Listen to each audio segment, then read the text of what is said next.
Stay up to date with what's happening in North Central Washington. Go to the NCW Life community calendar at ncwlife.com. It's time for NCW Life News on the NCW Life channel. The latest from the Wenatchee Valley and North Central Washington with Steve Hare, Grant Olson, and sports with Eric Granstrom. Good evening and welcome to NCW Life News. I'm Grant Olson. Before we get to today's top stories, let's take a quick look outside our weather window where once again we enjoyed a beautiful fall day in the Wenatchee Valley. There's a great look down 97A at Old Station in Wenatchee in the Columbia River. A little bit of haze out there after lots of fog this morning. But we have some beautiful, beautiful weather ahead. We touched last night briefly on what our winter weather may look like. Let's focus a little bit more on that from the National Weather Service. We mentioned a La Nina will be in place this winter, about a 55 to 65% chance of that. What that means are near to below normal temperatures, above average precipitation, and above average snow is forecast for us here in north central Washington. We'll see if that pans out, but that's the way it looks so far from the National Weather Service. But when we get to our weather segment, we will talk about beautiful weather heading our way. And for those watching on our Facebook, tune into LocalTel Channel 12 or Charter Channel 19, or you can stream us live at ncwlife.com for the full evening newscast. And now a few of the stories we're following for you tonight. Chelan County Superior Court Judge T.W. Chip Small has announced he intends to step down from the bench in February, and a Soap Lake man remains jailed today following his arrest on Monday for attempted theft at a Rite Aid in Moses Lake. Later on, we'll have sports, your weather forecast, and our feature story today. But first, the Chelan County prosecutor has ruled the July 27th police officer shooting of a Wenatchee man was justified. Doug Shea completed his review of the Special Investigation Unit's final report into the death of Matthew Folden and determined that Officer Albert Gonzalez did not act recklessly or negligently, and furthermore ruled that there is no indication that the officer acted with malice or did not act in good faith as a police officer. Shea concludes in his review of the case that Folden's actions and failure to follow the officer's orders created the end result. The investigation confirmed that Folden charged Gonzalez with a knife after the officer responded to the Albertson store parking lot following several 911 calls described the knife-wielding man screaming and acting erratically. Gonzalez has now returned to duty after being placed on administrative leave during that investigation. Chelan County Superior Court Judge Chip Small has announced he intends to step down from the bench in February. Small will retire after serving since 1991 when he was appointed by then-Governor Booth Gardner. Prior to that, he practiced law in Wenatchee with the firm of Jeffers, Daniels, Son, and Aylward. Judge Small announced his retirement in a letter to Governor Jay Inslee, who will now be tasked with appointing 2 Superior Court judge positions. Judge Alicia Nakata announced her intentions to retire earlier this month. State troopers blame poor visibility as the cause of a minor injury crash in the Coulee City area yesterday. It happened on Highway 2 about 35 miles east of Waterville when a Canadian man towing a travel trailer collided with a big rig. Troopers say both vehicles were traveling westbound in extremely foggy conditions.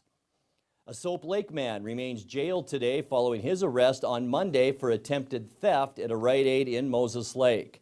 The Moses Lake Police Department reports the 29-year-old Joseph Montez and his 26-year-old girlfriend, both of Soap Lake, entered the Rite Aid around 7 p.m. pushing a baby in a stroller. While in the store, the couple loaded up on a cart with merchandise and attempted to leave without paying. As the suspects were confronted at the door by employees, Montez grabbed some of the merchandise and fled on foot, leaving his girlfriend and a baby to fend for themselves. Police officers arriving at the scene saw Montez running, caught him, and made the arrest. While making that arrest on Montez, his girlfriend then was able to get back in their car and fled the scene. Montez had a felony warrant for burglary as well as possession of methamphetamine. His female companion also had an outstanding warrant for theft, and she remains at large. Big news in Washington State from airplane manufacturer Boeing this week. Jay Seebeck has the story. Former Washington State industry leader Boeing is bringing its former Washington mechanics out of retirement and back into service as the airplane manufacturer tries to meet production demands, as reported by CNBC. Yesterday, Boeing announced that there are 202 planned deliveries in the third quarter of 2017, which is a big increase from the 188 delivered during the same time span in 2016. To meet production demands, several hundred mechanics will be required, and the company is contacting recently retired techs to fill those slots. Reinstalling these mechanic positions is important for Boeing, as there will be no time wasted getting personnel and facilities ready for production. Currently, Boeing produces an average of 45 of the 737 model each month. The company plans to ramp up production of the 787 Dreamliner in 2019. Boeing was founded in Seattle and recently relocated to Chicago, Illinois, but still holds strong to its Washington State origins. Jay Seebeck, NCW Life News. Coming up, the deer season is wrapping up in Washington State, and it appears Chelan County hunters found pretty slim pickings, and it appears that Wenatchee's shortage of rental housing could be relieved with the possible development of a new downtown apartment complex. We'll tell you about it. I'm Grant Olson, and you're watching NCW Life News.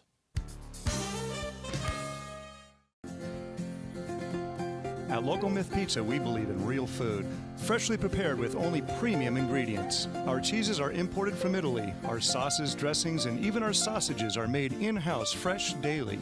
Featuring Northwest craft beers and 30 Chelan Valley wines and ciders. Family fun and amazing food. Eat local, drink local, and be local at Local Myth Pizza. Come see why Sunset Magazine says you can't beat Local Myth Pizza. Having a relationship with your pediatrician is so important. Feeling that sense of trust, that is priceless. I tell everybody about CBCH. I love it there. When I make an appointment, I don't have to take an entire day off. As a working mom, my life is really busy. Family time is everything. That's what we all work towards. And I feel like CBCH respects that.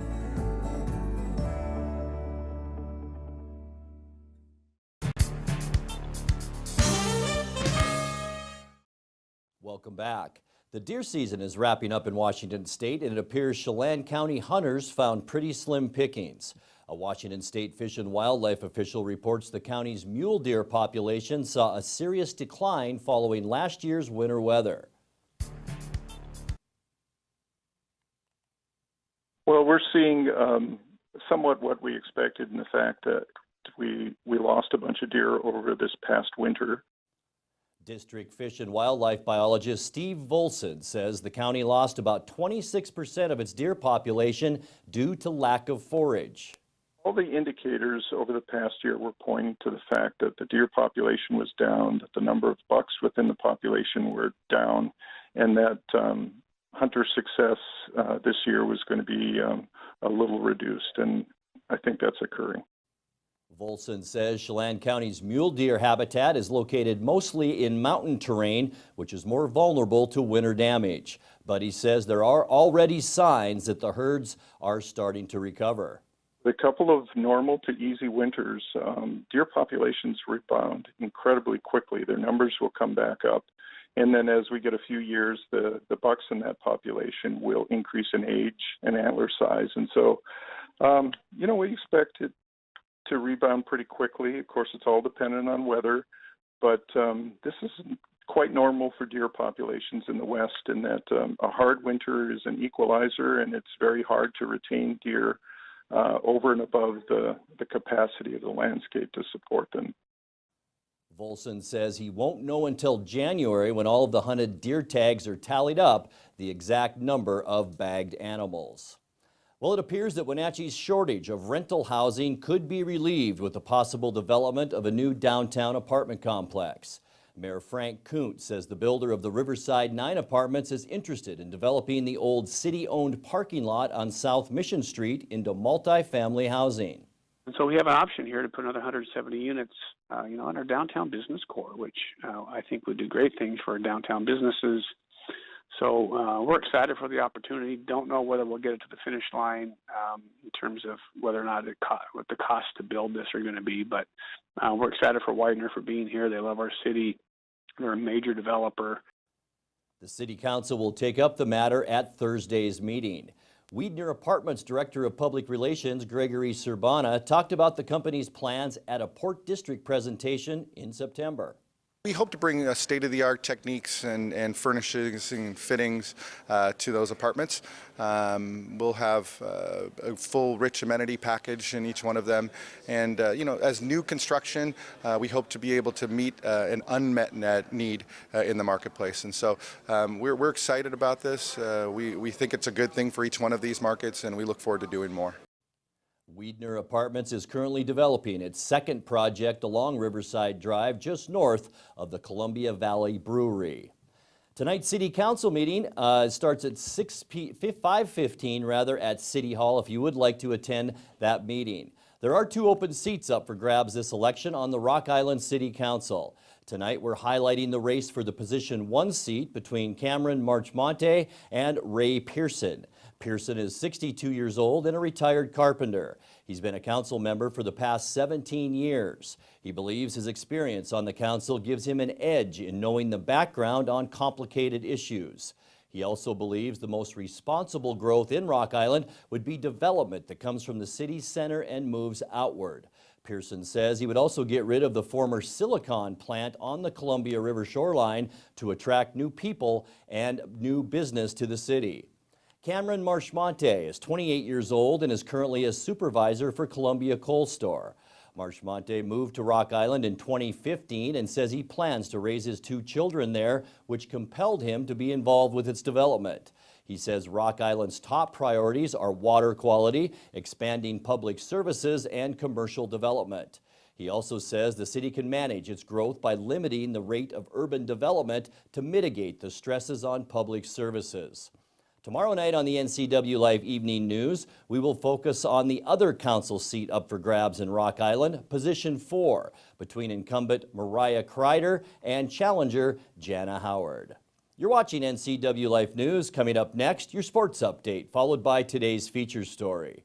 That and much more still to come on NCW Life News. Stay with us.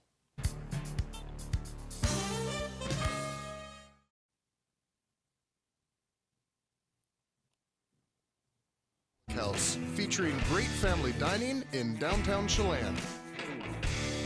We've got burgers, pub fare, and the best barbecue around. Try one of our award-winning sauces made fresh here in-house. So grab the whole gang and come on down. Stormy Mountain Brewing. Beer, barbecue, friends, and beer. Travel enhances your life in every way. Let the travel professionals at Journey Travel and Tours help you plan that dream vacation. Don't leave the important details to those nameless, faceless online agencies. At Journey Travel and Tours, our goal is to build relationships that last a lifetime. And when you do need help, we have a 24-hour helpline that is routed to one of the agents in our office. When you think travel, think Journey Travel and Tours. It's where your journey begins. Like us on Facebook, and you could be one of our monthly winners.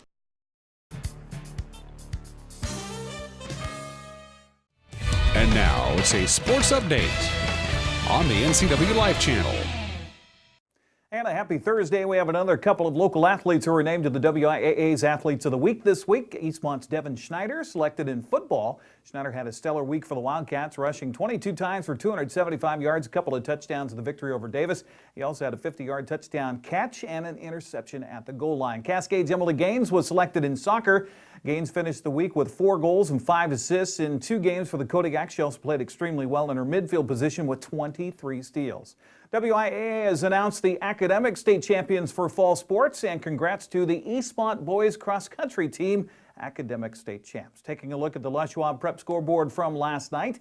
In volleyball, it was Entiat blanking Wilson Creek 3-0, Chelan over Omak 3-0. Coming up tonight in the prep schedule. First of all, in soccer, it's Omak hosting Chelan, while Eastmont's on the road at Eisenhower to wrap up the regular season. Volleyball for tonight, it's Eastmont's senior night as they celebrate And wrap up the regular season with Eisenhower in town. The two teams tied for third of the Big Nine standings behind West Valley and Wenatchee. A win tonight for the Wildcat means a play-in game next Wednesday at home versus Davis. A loss would also mean a play-in game at home, but against Moses Lake instead. I'll be courtside with our NCW Life cameras to bring you that on a tape delay here on the NCW Life channel. We'll have highlights tomorrow morning on Wake Up Wenatchee Valley. Speaking of highlights, we have some for you from last night in Penticton with the Wenatchee Wild. We're looking for their first ever win over in the South Okanagan Event Center. Our checker had the call on the Wenatchee Wild Hockey Network.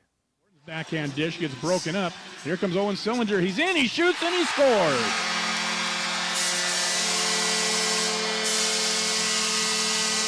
Cleared out through center. Here comes August von Ungern Sternberg. He's in alone. A breakaway. He shoots, and he scores. Period. Game tied at 1. Played by Hessler, who stick handles on the back wall. Slings it back to Sasaki. Snapped over Demon. That shot. Score! Tipped on the way through. I think Vanderbeck might have got it. The Wild working it around the perimeter. Sasaki sent it over to Demon at the left point. And the crisp wrist shot about waist high. Maybe it was Stratton that got it, but it was definitely tipped on the way through. Shot from a tough angle. And Park wasn't sure where it was. Then he finds it, and it goes in. Boy, the first shot, Park wasn't sure where it was.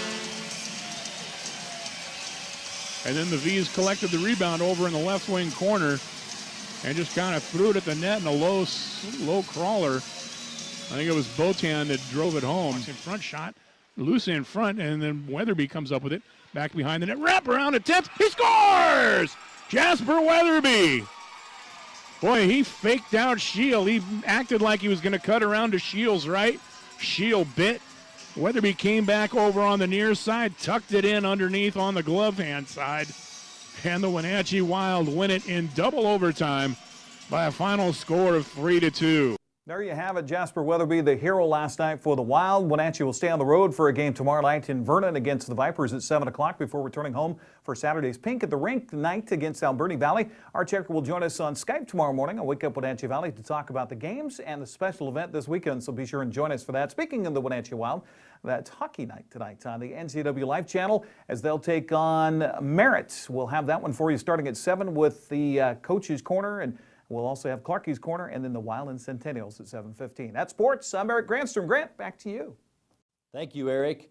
The Relay for Life 2018 kickoff party was hosted last night at Colonial Vista. Relay for Life is going on its 28th year of operation, initially starting in Yakima. The relay is dedicated to supporting individuals battling cancer and remembering loved ones lost. We spoke with Callie Klein and Shanna Alzheimer about the upcoming year and what Relay for Life means to them. Relay for Life, that those that don't know, it's a 15-hour event here where we walk around the track, and the whole purpose of it, besides raising money, is to bring awareness to the battles that people go through when they're dealing with cancer. So we're up all night, we hurt, we're hungry, we're cold. All of those things are things that cancer patients go through. It really brings the community together, and the whole purpose is to celebrate those survivors that are still fighting, and then also to remember the loved ones that we've lost. We always start off the event too with our survivor lap, which is probably one of the neatest things also, seeing that group of survivors and their caregivers walking around the track for our very first lap, just reminding us all that there's still battles being fought every single day from people. Relay is a fundraiser. It's actually, the event itself is kind of more of the celebration of everyone's year-long process of fundraising and working towards this goal. So it's kind of more of the celebration of that. We'll be back in just a moment with the recap of some of today's stories and your complete local weather forecast right after this.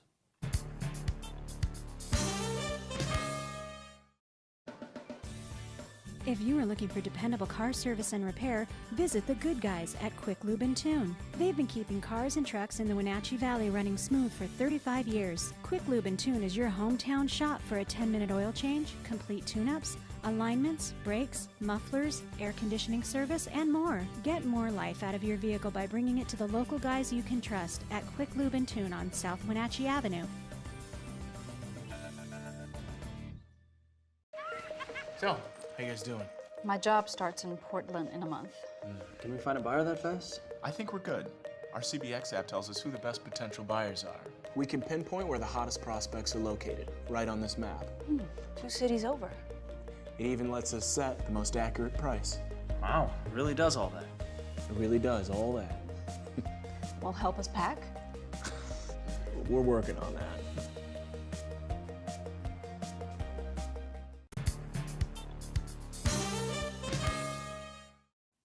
Time now for a recap of some of our top stories. The Chelan County prosecutor has ruled the July 27th police officer shooting of a Wenatchee man was justified. Doug Shea completed his review of the Special Investigation Unit's final report into the death of Matthew Folden and determined that Officer Albert Gonzalez did not act recklessly or negligently, and furthermore ruled that there is no indication that the officer acted with malice or did not act in good faith as a police officer. Shea concludes in his review of the case that Folden's actions and failure to follow the officer's orders created the end result. The investigation confirmed that Folden charged Gonzalez with the knife after the officer responded to the Albertson store parking lot following several 911 calls describing the knife-wielding man screaming and acting erratically. Gonzalez has now been returned to duty after being placed on administrative leave during that investigation. Chelan County Superior Court Judge T.W. Chip Small has announced he intends to step down from the bench in February. Small will retire after serving since 1991 when he was appointed by then-Governor Booth Gardner. Prior to that, he practiced law in Wenatchee with the firm of Jeffers, Daniels, Son, and Aylward. Judge Small announced his retirement in a letter to Governor Jay Inslee, who will now be tasked with appointing 2 Superior Court positions. Judge Alicia Nakata announced her intentions to retire earlier this month. State troopers blame poor visibility as the cause of a minor injury crash in the Coulee City area yesterday. It happened on Highway 2, about 35 miles east of Waterville, when a Canadian man towing a travel trailer collided with a big rig. Troopers say both vehicles were traveling westbound in extremely foggy conditions. A Soap Lake man remains jailed today following his arrest on Monday for attempted theft at a Rite Aid in Moses Lake. The Moses Lake Police Department reports that 29-year-old Joseph Montez and his 26-year-old girlfriend, both of Soap Lake, entered the Rite Aid around 7 p.m. pushing a baby in a stroller. While in the store, the couple loaded up a cart with merchandise and attempted to leave without paying. As the suspects were confronted at the door by employees, Montez grabbed some of the merchandise and fled on foot, leaving his girlfriend and baby to fend for themselves. Police officers arriving at the scene saw Montez running, caught him, and made the arrest. While making that arrest on Montez, his girlfriend was able to get back in their car and fled the scene. Montez had a felony warrant for burglary as well as possession of methamphetamine. His female companion also had an outstanding warrant for theft, and she remains at large.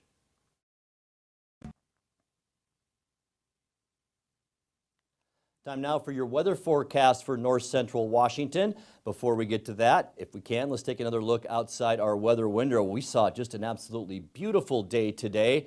There's a look down at Old Station along 97A and the beautiful Columbia River with just a little bit of haze out there. But I'll tell you what, expect a prolonged period of dry and mild weather as we take a look at our satellite picture. That's expected all the way through the middle of next week. There you see it. Satellite is showing a strong upper level ridge of high pressure in the Pacific Northwest that will become anchored over the region today through Wednesday of next week. A lot of moisture is riding up the western edge of the ridge, but it will get deflected up into British Columbia and then down through the eastern side of the dome into Montana and the Dakotas. The unusually strong fall area of high pressure will bring us high temps 5 to 10 degrees above normal with mainly sunny days, light winds, and chilly nights. Let's take a look at that forecast now, and we will see a fairly cold one once again overnight tonight with clear skies, 38 degrees, 62 degrees your high temperature on Friday, 62 as well on Saturday. It looks like a beautiful weekend, 60 on Sunday, and then we begin to cool down a bit starting on Monday, where highs will drop down into the upper 50s and then middle 50s by the middle of next week. And notice those low temperatures, 36 on Monday and Tuesday, 35. Your overnight low temperature on Wednesday. And taking a peek beyond Wednesday, it looks like we could really see a cool down as a large cold front begins to creep down from Alaska, and we will keep you posted on that throughout this week and into early next week. And as we leave you tonight, our video of the day was produced by Wenatchee Mariachi music director Ramon Rivera. It's a musical mini documentary of the group's recent trip to Washington, D.C.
Boy, what a great experience for that group of kids. And if you have a video of the day you'd like to see on NCW Life News, message us on our Facebook page at the NCW Life channel. And that's going to do it for our newscast tonight. For more on these stories and other news from around North Central Washington, you can find us on Facebook or our website at ncwlife.com. And remember, if you see news happening, we would like to hear from you. You can send us an email at news@ncwlife.com or give us a call at 888-NCWL. That's 888-6295. Also, make sure you tune into NCW Life Channel tomorrow morning for Wake Up Wenatchee Valley with host Dan Kuntz and all the latest news with Steve Hare. I'm Grant Olson. Thanks for joining us and have a great night. This has been NCW Life News on the NCW Life channel. For more news, log on to ncwlife.com, like us on Facebook, and follow NCW Life channel on Twitter.